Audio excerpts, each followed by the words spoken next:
The lights dimmed in the massive comedy hall as another wave of laughter filled the air. Jake Harrison sat in the back row, his drink growing warm in his hands as he watched the alien comedian on stage. The creature had 4 arms and purple skin. That changed colors when it got excited. Right now, it was bright orange with amusement. "So I heard the humans applied to join the Galactic Council again," the comedian said, spreading all 4 arms wide. "Can you believe it? These are the same people who still use chemical rockets to get into space." The audience roared with laughter. There were beings from dozens of different worlds sitting in the curved seats of the entertainment hall. Some had tentacles instead of arms. Others had crystals growing from their heads. A few looked almost human, except for their blue skin or extra eyes. They all found the joke hilarious. Jake took a sip of his drink and said nothing. He was wearing plain clothes that made him look like any other human tourist visiting the Galactic Entertainment Hub. The massive space station was the size of a small moon and hosted the best comedians from across the galaxy. Tonight, like most nights, humans were the main topic of jokes. "And get this," the comedian continued, now turning bright yellow with glee. "They want us to take their military seriously. Their biggest warship has chemical explosive weapons. Can you imagine? It's like bringing a stone club to a plasma fight." More laughter echoed through the hall. Jake noticed that some of the aliens were pointing at him and whispering to their friends. He was one of only 3 humans in the audience of over 2,000 beings. The other 2 humans looked embarrassed and were trying to sink lower in there. Seats. The comedian's name was Clixon, and he was famous across the galaxy for his routines about different species.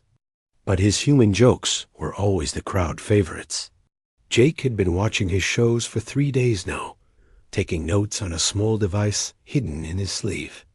"I saw a human warship yesterday," Clixon said, pretending to wipe tears from his large black eyes. "It was so slow that a cargo freighter passed it going backwards. The captain was probably still trying to figure out which button starts the engine." The audience was loving it. Even the usually serious-looking delegates from the Vorthan Empire were chuckling behind their masks. The crystalline beings made a sound like wind chimes when they laughed, adding a musical quality to the noise. Jake had heard variations of these jokes on every world he had visited in the past year. Humans were always portrayed as slow, stupid, and harmless. Their technology was considered primitive. Their military was seen as a joke. Most aliens thought humans should stick to farming and stay out of galactic politics. "The funniest part," Clixon continued, "is that they think they deserve a seat on the Galactic Council. What would they contribute? New ways to make things explode? Better methods for hitting things with sticks?" A delegate from the Zentari Republic stood up and shouted, "Maybe they could teach us how to walk into walls more effectively." This got an even bigger laugh than Clixon's joke. Jake's communication device buzzed softly against his wrist. He glanced down and saw a message that made him frown. His leave had been canceled. He was ordered to return to his ship immediately. Something was happening. As he stood to leave, Clixon noticed him. "Oh, we have a human in the audience tonight," the comedian announced. "Don't worry, friend. We're not laughing at you. We're laughing with you." He paused for effect. "Well, actually, we are laughing at you." The hall erupted in the loudest laughter yet. Some aliens were hitting the floor with their appendages in appreciation. Others were making sounds that Jake guessed were their version of applause. Jake walked toward the exit without changing his expression. Behind him, Clixon continued his routine. "I heard Earth wants to establish trade routes through the Outer Rim," the comedian said. "That should be fun to watch.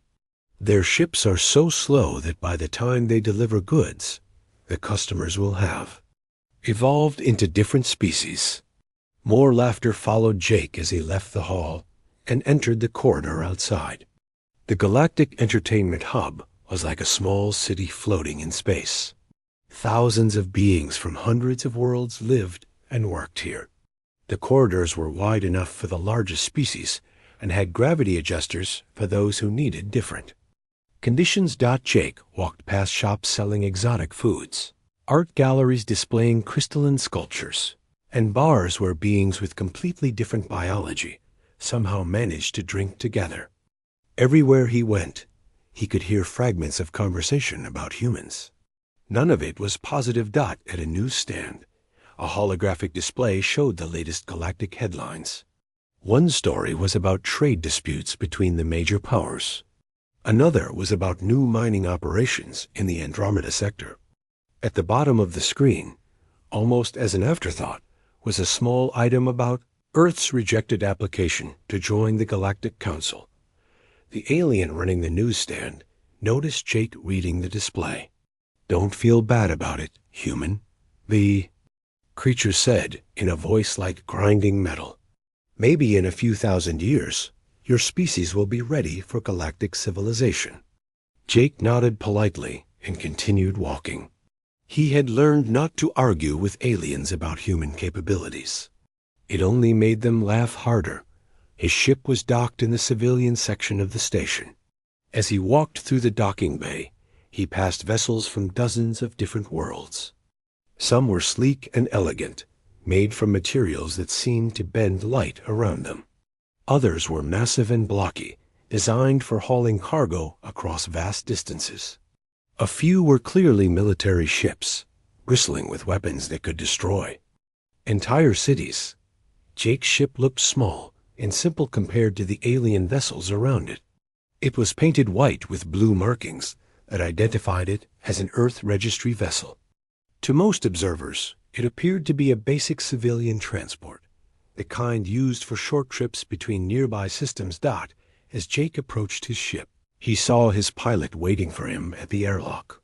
Amy Foster was young for a space pilot, with short, red hair and a serious expression that made her look older than her 25 years. "What's the emergency?" Jake asked as they entered the ship. "Orders came through an hour ago," Amy replied, sealing the airlock behind them. "We're to proceed immediately to rendezvous point Delta 7. No explanation given." Jake frowned as they made their way to the bridge. Delta 7 was an empty space, far from any inhabited systems. It was the kind of place where Earth's fleet met when they wanted to avoid alien attention. "How long to get there?" he asked. 18 hours if we push the engines," Amy said, sliding into the pilot's seat. "I've already filed a flight plan with station control. We're listed as heading back to Earth for routine maintenance." As their ship undocked from the entertainment hub, Jake looked back at the massive station through the viewport. Thousands of lights marked windows and docking bays where beings from across the galaxy lived and worked together. It was beautiful and impressive, a symbol of galactic civilization at its best. It was also a place where his species was considered nothing more than a source of amusement. Jake settled into his seat as Amy engaged the faster-than-light drive. Whatever was waiting for them at Delta 7, he had a feeling it was going to be important. The message had come through channels that were only used for the most serious situations. Behind them, the galactic entertainment hub shrank to a point of light and then disappeared entirely as they entered hyperspace. Somewhere on that station, Clixon was probably still making jokes about humans to an audience that would never imagine Earth had anything more dangerous than cargo ships and communication satellites. Jake smiled grimly to himself. If he was right about what was happening, the galaxy was about to learn something new about humans, something that would make the laughter stop. 3 weeks after Jake Harrison left the comedy hall, the jokes about humans took on a different tone. What started as harmless mockery became something darker. When news broke across the galactic networks, the cargo ship Liberty Bell had gone missing. Captain Lisa Martinez had been hauling medical supplies to the outer colonies when her ship dropped out of hyperspace and never arrived at its destination. The Liberty Bell carried a crew of 12 humans, including engineer Ben Cooper, who had just gotten married 2 months earlier. His wife was expecting their first child. At first, the Galactic News Services barely mentioned the missing ship. Human vessels disappeared sometimes, just like ships from other species. Space was dangerous, and accidents happened. Most aliens assumed the primitive human ship had suffered some kind of mechanical failure. But then the Korath pirates made their announcement. The message came through on every entertainment channel in the galaxy. It showed a massive reptilian creature with scarred green skin and yellow eyes that glowed in the dim light of what looked like a cave. This was Vorthik, the most feared pirate leader in known space. "Greetings to all civilized beings," Vorthik said in a voice like grinding rocks. "I am pleased to announce that my forces have acquired a most interesting prize. 12 humans, captured alive and in good condition." Behind Vorthik, the camera showed Captain Martinez and her crew in metal cages. They looked tired and frightened, but they were alive. Ben Cooper sat in one corner, holding a small photograph of his wife. "These specimens will provide entertainment for our upcoming special broadcast," Vorthik continued. "In 72 hours, they will be released into our arena to face the scare beasts. Betting pools are now open across all civilized systems." They BROADCST cut to footage of previous arena events. Alien prisoners had been forced to fight creatures that looked like giant spiders with razor-sharp claws and acid for blood. Most fights lasted less than 10 minutes. The scare beasts were always hungry, and they were very good at hunting. Within hours, the entertainment networks were running continuous coverage of the upcoming Human Hunt Special. Betting stations across the galaxy were taking wagers on how long the humans would survive. The odds were not good. Most bookmakers gave the entire crew less than 5 minutes against a single scare beast. On the Galactic Entertainment Hub, comedian Clixon announced he was working on a special routine for after the hunt. 12 humans versus hungry monsters. He told reporters, "This will give me enough material for a whole year of shows." Ticket sales for viewing parties were breaking records. Restaurants were planning special menus for the event. Some establishments were offering human hunt cocktails with names like Last Stand and Final Scream. The Galactic Council met in emergency session, but their discussion was brief. The Korath base was located in unclaimed space, outside the jurisdiction of any member world. Technically, the pirates had not violated any galactic laws. The council members expressed sympathy for the captured humans, but explained that their hands were tied. "Perhaps this will teach Earth to keep their ships closer to home," suggested the delegate from the Vorthan Empire. Several other council members nodded in agreement. On Earth, the news hit like a physical blow. Admiral Patricia Stone stood in the command center of Earth Defense Headquarters, watching the same broadcasts that the rest of the galaxy was seeing. She was a stern woman in her 50s, with gray hair and eyes that had seen too much war. She had served in the Earth military for over 30 years, working her way up through the ranks as humanity slowly developed its space capabilities. "How long since the Liberty Bell was taken?" she asked.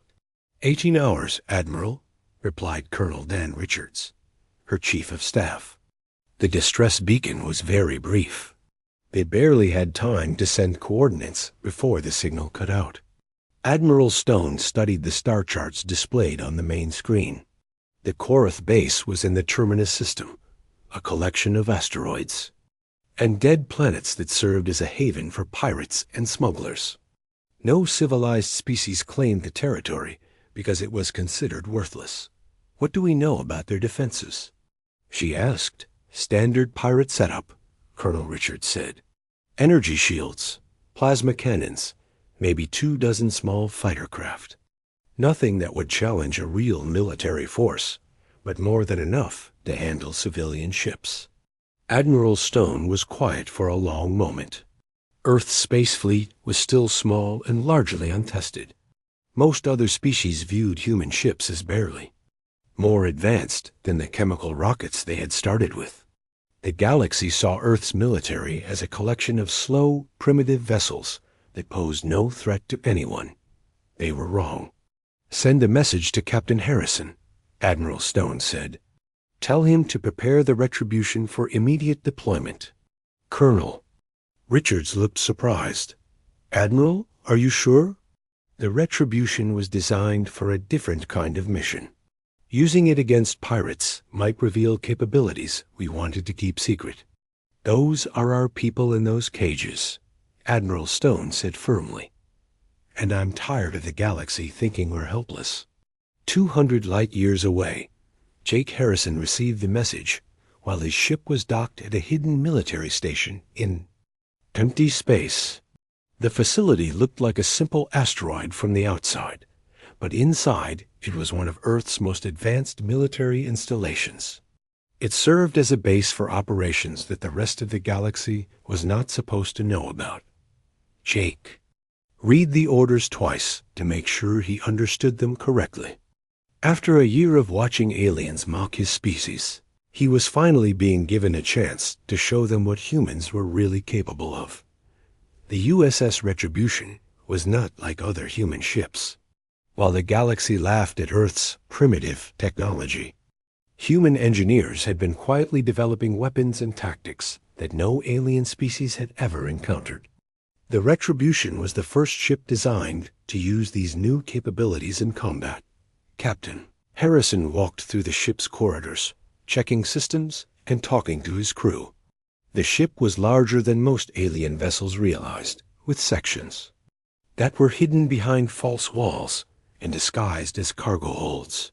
The crew of 300 had been training for months, preparing for a mission that might never come. Now it was here. How long to reach the Korath base? Jake asked his navigation officer, Lieutenant Carl Davis. 48 hours if we use standard hyperspace routes, Davis replied. But Admiral Stone has authorized us to use the new drive system. We could be there in 12 hours. Jake nodded. The new drive was another technology that Earth had kept secret from the galaxy. It was faster than anything other species possessed, but using it would reveal that human ships were not as slow as everyone believed. Set course for the Terminus system, Jake ordered, and send a message to all departments. Combat alert status as of now. Throughout the ship, crew members began preparing for battle. In the weapons bay, Chief Gunner Mike Torres checked systems that looked nothing like the energy weapons used by other species. The Retribution carried kinetic weapons, nuclear warheads, and other devices that the galaxy had never seen. In space combat. In the communications center, Lieutenant Amy Foster monitored alien broadcasts about the upcoming hunt. The entertainment networks were still treating it as a joke. Comedians were making bets about which human would die first. Some aliens were planning viewing parties with themed decorations. "Captain," Amy said, "they're really enjoying this. I've never seen the entertainment networks so excited about anything." Jake looked at the main screen, which showed the countdown timer that networks across the galaxy were displaying. 60 hours until the hunt began. 60 hours until 12. Humans were supposed to die for alien entertainment. "Let them enjoy it," Jake said quietly. "It might be the last time they laugh at us." The Retribution moved through hyperspace toward the Korath base, invisible to alien sensors and carrying weapons that would soon teach the galaxy a very important lesson about underestimating humans. The USS Retribution dropped out of hyperspace at the edge of the Terminus system like a ghost materializing from darkness. The ship moved silently through the asteroid field that surrounded the Korath base, its hull painted in colors that made it nearly invisible against the black space, and gray rocks. Captain Jake Harrison stood on the bridge, studying the tactical displays that showed the enemy position. The pirate base was built inside a massive asteroid, with docking bays carved into the rock and weapon platforms mounted on the surface. It looked like a fortress that could withstand any attack. The aliens had no idea it was already too late. "Passive. Sensors only," Jake ordered quietly. "I want to know everything about their defenses before they know we're here."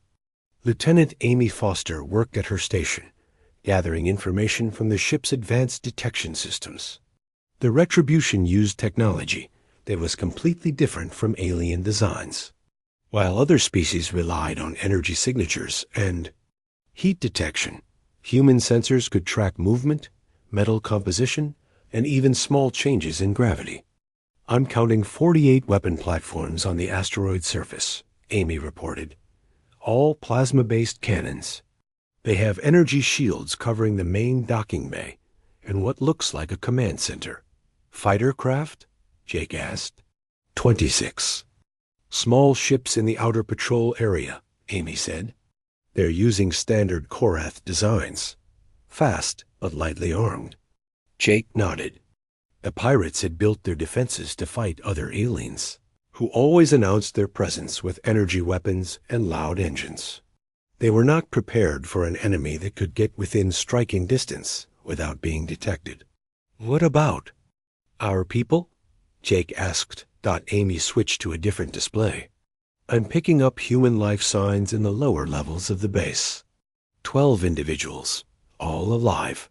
They're being held in what looks like a detention area near the arena." On the main screen, Jake could see the entertainment broadcasts that were still coming from the base.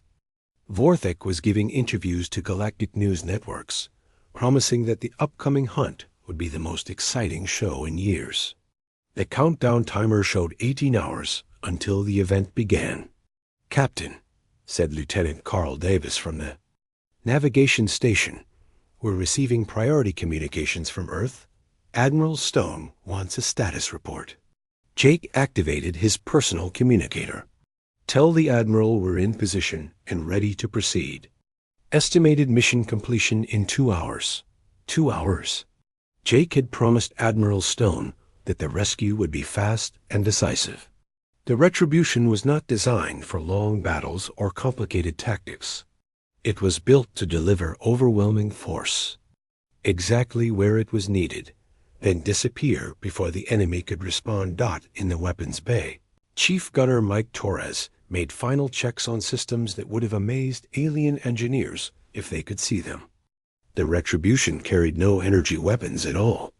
Instead, it was armed with kinetic cannons that fired solid metal projectiles at tremendous speeds, nuclear warheads that no alien species had ever developed, and electronic warfare systems designed to disable enemy technology. "All weapons ready, Captain," Mike reported over the internal communication system. Targeting solutions locked and confirmed. Jake looked around the bridge at his crew. They were all young by military standards, most of them in their 20s or early 30s. But they had trained for this mission for months, running simulations and practicing procedures until every action was automatic. "Ladies and gentlemen," Jake said calmly, "today we're going to teach the galaxy something new about humans. Remember your training, follow your orders, and we'll have our people home safe in time for dinner." The crew nodded and returned to their work. There was no nervous chatter or excited voices. These were professionals who knew their jobs and trusted their equipment. "Amy, start monitoring all alien communications in this system," Jake ordered. "I want to know the moment they realize something is wrong." Amy activated the ship's listening systems. The Retribution could intercept and decode transmissions from dozens of different alien species. Right now, most of the chatter was about the upcoming entertainment event. Pirates were discussing betting odds. Entertainment networks were coordinating their camera positions. Nobody was talking about military threats. "Mike, prepare firing solution Alpha," Jake said. "Target their main shield generators first."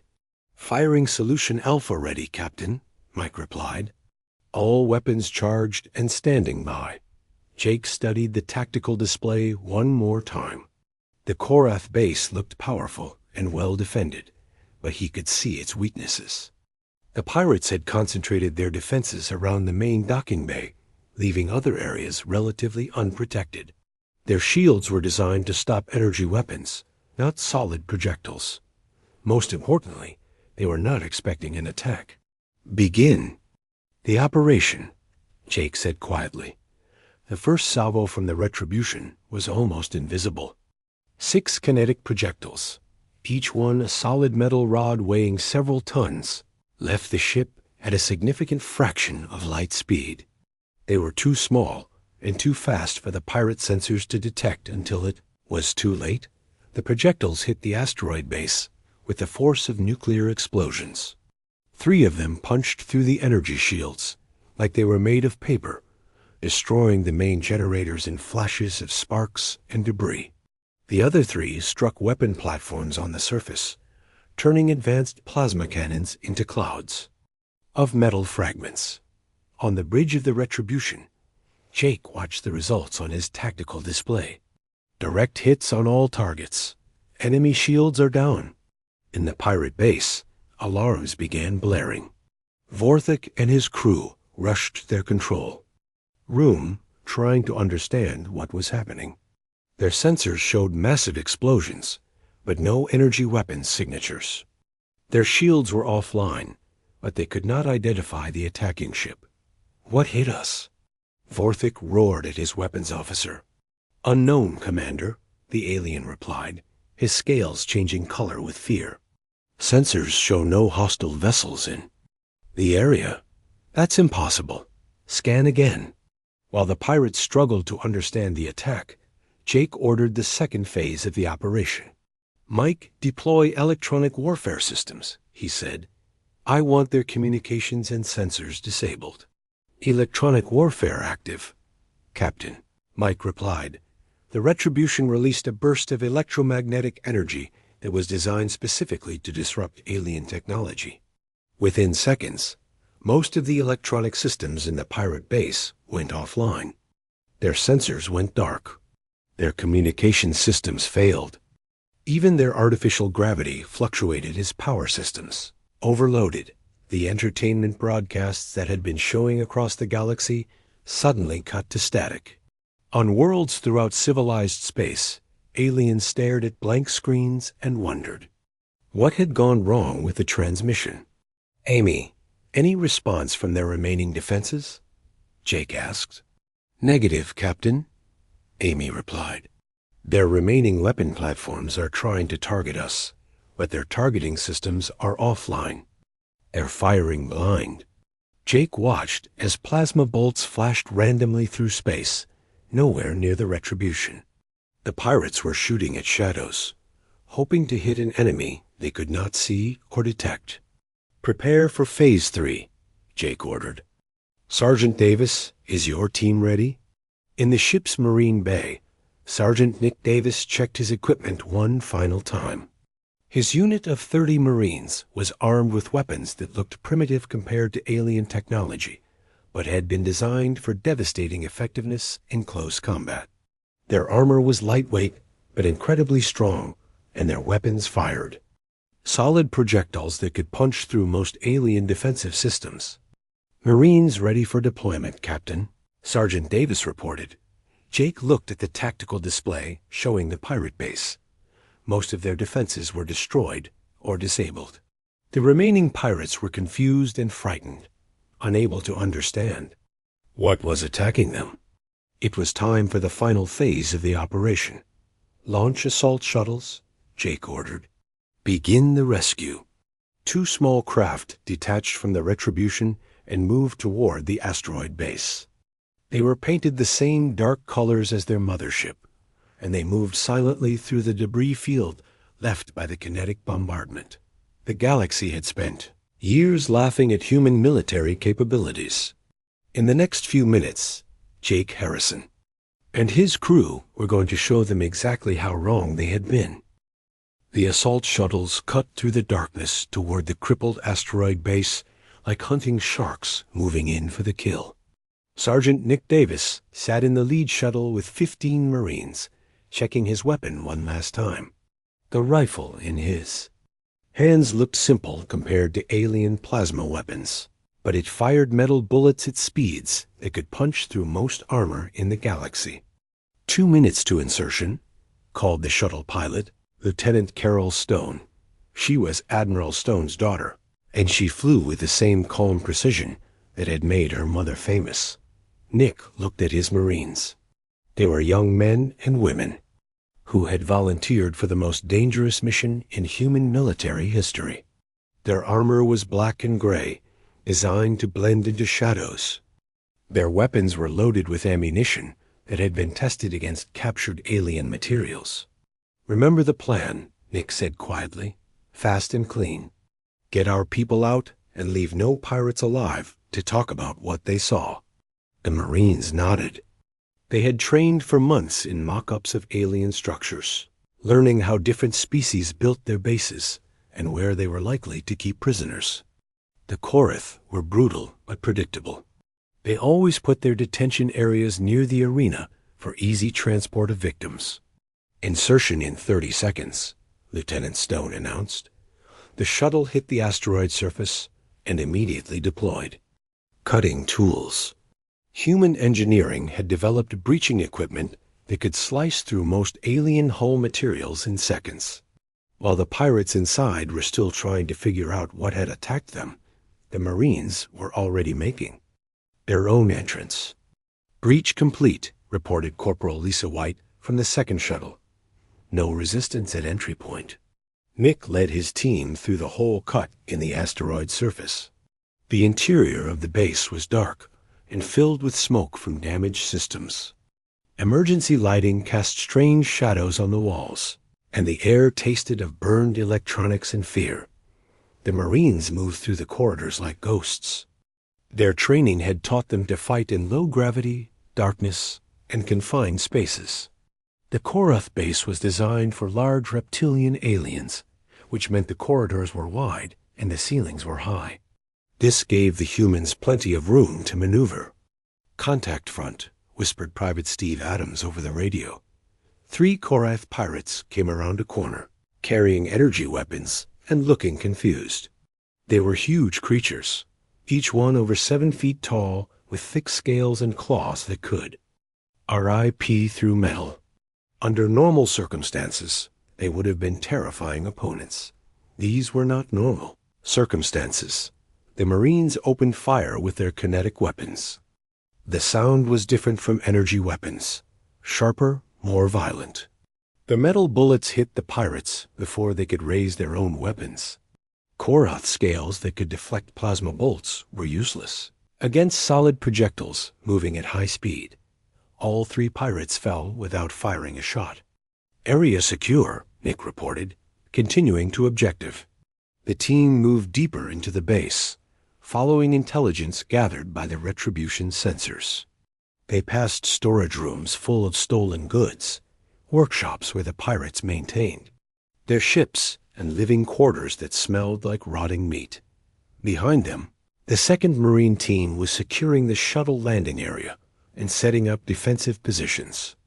If any pirates tried to escape or call for help, they would find their way blocked by humans who had been trained to fight in exactly this kind of environment. "Movement ahead," reported Private Jennifer Clark. "Multiple contacts in the main corridor." Nick signaled for his team to take cover. Around the next corner, a group of 8 Korath pirates was trying to organize a defense. They had plasma rifles and were setting up some kind of portable shield generator. "Grenades," Nick ordered quietly.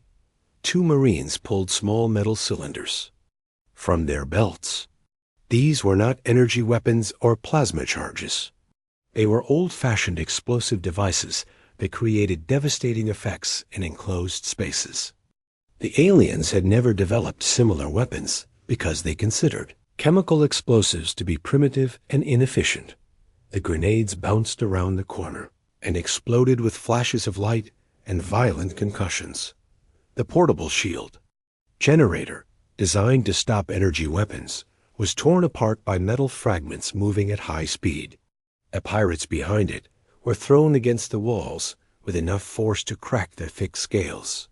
"Move up," Nick ordered. The Marines advanced, past the destroyed defensive position, stepping over pirates who would never get up again. Their weapons stayed ready, but there was no return fire. The Korath were not used to fighting enemies who used kinetic weapons and explosive devices. "Objective in sight," reported Corporal White from the second team. She had found a different route to the detention area and was approaching from another direction. Nick could see the entrance to the prison section ahead. Two massive blast doors stood partially open, with smoke drifting out from damaged control systems. The kinetic bombardment from the Retribution had knocked out most of the electronic locks in this part of the base. "Captain Martinez, can you hear me?" Nick called out as he approached the detention cells. "We're here," came a voice from inside. "Cell Block 7. We're all alive." Nick felt relief flood through him. After hours of planning and minutes of fighting, they had found their objective. The 12 humans from the Liberty Bell were still alive. The detention area was a series of metal cages designed to hold alien prisoners. Each cage was barely large enough for a human to stand up in, and the floor was covered with dirty straw. Captain Martinez was in the first cage, with Engineer Ben Cooper in the cell next to her. They looked tired and scared, but they were unharmed. "Stand back," Nick ordered as he placed a small explosive charge on the lock of Martinez's cage. The charge detonated with a sharp crack, and the cage door swung open. Captain Martinez stepped out, moving stiffly after hours of confinement. "How many of you are there?" she asked. 30 Marines, plus air support," Nick replied as he moved to free the other prisoners. "We'll have you out of here in 5 minutes." "What about the pirates?" "Being dealt with," Nick said simply.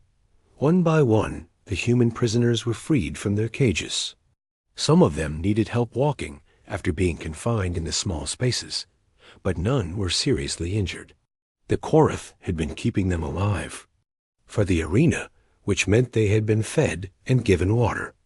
"Movement in Corridor C," reported Corporal White over the radio. "Large group of hostiles approaching detention area." Nick looked at the freed prisoners. They were civilians, not soldiers, and they would slow down his team if they had to fight. "Their way out." "How many hostiles?" he asked. 15, maybe 20, White replied. "They're carrying heavy weapons." Nick made a quick decision. Fall back to defensive positions. "We'll hold them here until the prisoners are secure." The Marines took cover behind overturned furniture and damaged equipment. Their kinetic weapons were perfect for this kind of fighting. Short range, high impact, devastating against opponents who were not used to facing solid projectiles. The Korath pirates charged around the corner, roaring battle cries and firing. Plasma weapons. Their energy bolts lit up the corridor like lightning, but most of them missed their targets. The pirates were used to fighting other aliens who stood in the open and exchanged energy weapon fire. They had never faced humans who used cover, moved constantly, and fired weapons that could kill with a single hit. The battle lasted less than 3 minutes. When it was over, 20 Korath pirates lay dead in the corridor, and none of the Marines had been seriously injured. "Area secure," it reported, beginning extraction. As the Marines escorted the freed prisoners back to their shuttles, Captain Martinez walked beside Nick. "Who are you people?" she asked. "Earth Space Command," Nick replied. "We don't leave our people behind." Above them, the USS Retribution waited in the darkness, its weapons still trained on the crippled pirate base. The galaxy was about to learn that humans took care of their own.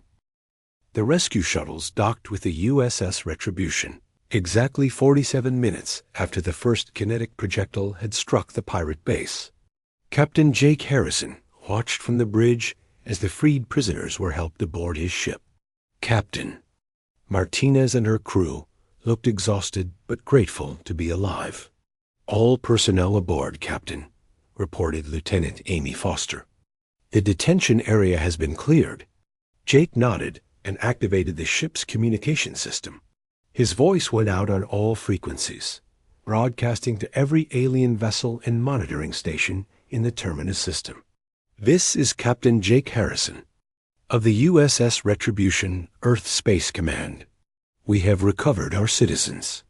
Any vessel that attempts to interfere with our departure will be destroyed. The message was simple and direct. Jake did not make threats he could not keep, and every word was carefully chosen.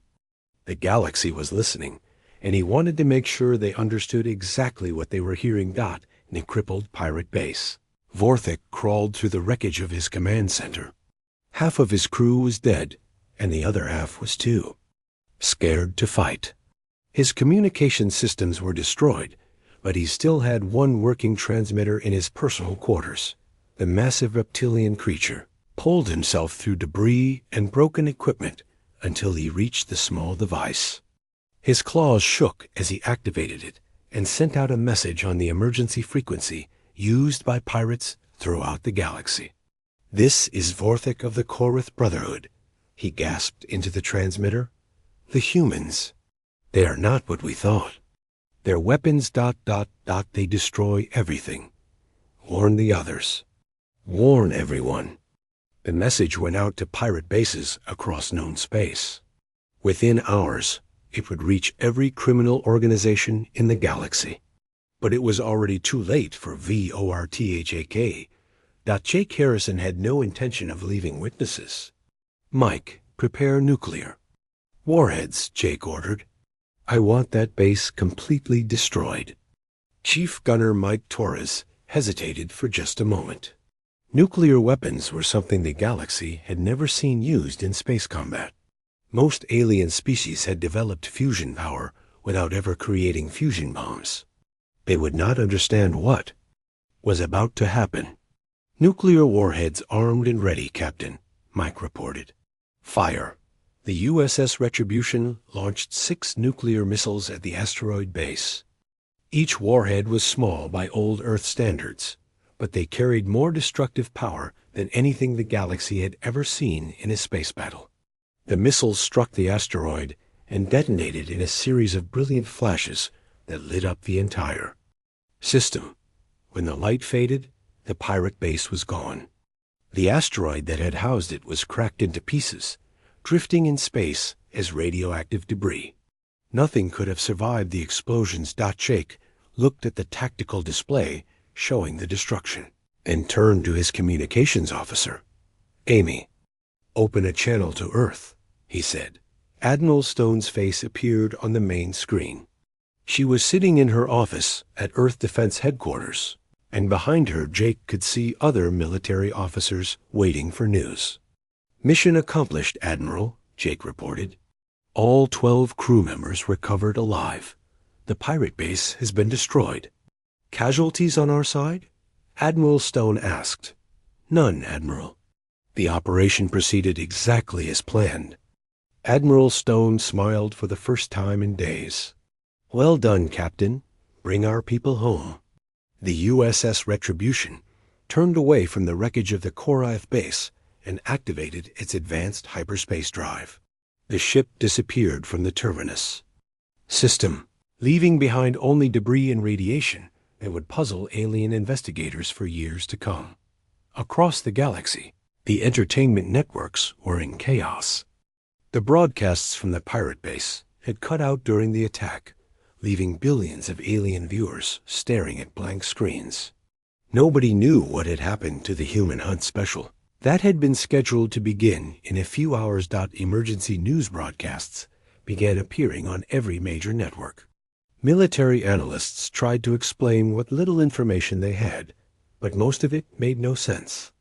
Witnesses reported massive explosions, but no energy weapon signatures. The asteroid base was gone, but no one could identify what kind of weapon had destroyed it. On the Galactic Entertainment Hub, comedian Clixon sat in his dressing room, staring at news reports on his personal screen. The special routine he had been preparing about human weakness suddenly seemed inappropriate. For the first time in his career, He had no idea what jokes to make. The manager of the comedy hall knocked on his door. "Clixon, you're scheduled to go on stage in an hour. The audience is expecting your usual human material." Clixon looked at the alien in the doorway. "I don't think I'll be doing human jokes tonight," he said quietly. "What? But that's your specialty." "The audience loves those routines." "The audience might not find them funny anymore," Clixon replied. 3 days later, the USS Retribution arrived. At Earth orbit, Captain Martinez and her crew were taken to medical facilities for examination, while Jake Harrison reported to Admiral Stone for debriefing. "The aliens are asking questions," Admiral Stone said as they walked through the corridors, "of Earth Defense Headquarters. They want to know what kind of weapons we used. They want to inspect our ships. They want explanations." "What are you telling them?" Jake asked. "Nothing," Admiral Stone replied with a slight smile. "I'm letting them wonder." The debriefing session lasted several hours. Jake described every detail of the mission, from the initial approach to the final destruction of the pirate base. Military analysts took notes and asked questions about alien reactions and defensive capabilities. "The most important thing," Jake concluded, "is that they never saw it coming. Their sensors could not detect our ship. Their shields could not stop our weapons, and their tactics were completely ineffective against our Marines." "What do you think will happen next?" asked Colonel Richards. "They'll be more careful," Jake said. "Pirates will think twice before attacking human ships. Other species will start asking questions about our real capabilities, and the jokes will stop." He was right about the jokes. Within a week, the comedy circuits across the galaxy had quietly dropped most of their human material. Comedians who had built their careers on mocking human weakness suddenly found their audiences less enthusiastic about those routines.